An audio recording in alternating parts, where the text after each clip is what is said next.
Snow plays a frozen role in the water cycle because some of it will soon begin an icy journey down the mountain as a glacier. The steep head wall refers to high peaks that are too steep to catch snowfall and line the edge of the starting point of a glacier. When the critical point is reached, the ice separates from its retaining cup, the cirque. This separation causes a deep fracture, a crevasse called a bergschrund. The point of departure is called a cirque, a hollow at the head of a glacier where the snow accumulates. As the pressure builds under successive layers, snow passes through a recrystallized wall called firn or neve. A tributary glacier is a secondary glacier that combines with another to form one large glacier. On its way down, the tributary glaciers scrape against a sharp central spine of rock called an arête. The resulting trailing debris is called medial moraine. An icefall is much like a frozen waterfall. When the glacial ice flows over a steep incline, it falls into a chaotic assembly.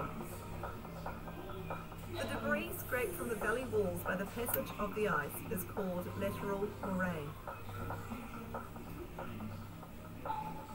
The term trunk is used to describe the main body of the glacier.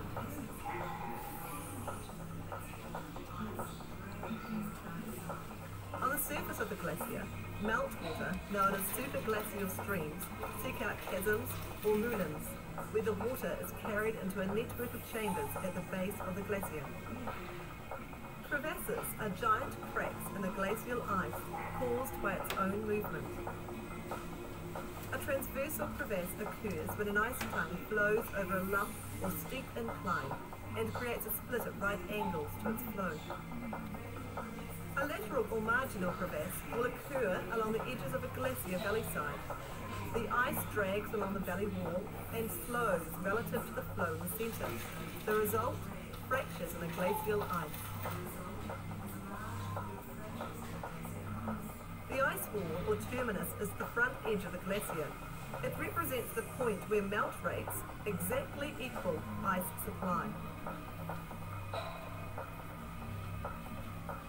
In the terminal face on the leading edge of the glacier is the snout, an ice cave that is formed by the emerging torrent. Terminal moraine is a ridge of rock debris at the foot of the terminus that is formed when the glacier remains more or less stationary at some time. A subglacial stream is the river in the base of the glacier that eventually emerges from the snout in the terminal face. Rock flour refers to the milky colour in the icy cold water that emerges from the snout. It is caused by the finely ground silt and clay and remains suspended in the meltwater.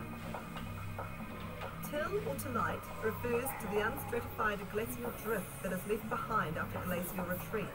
It contains everything from clay-sized particles to large boulders.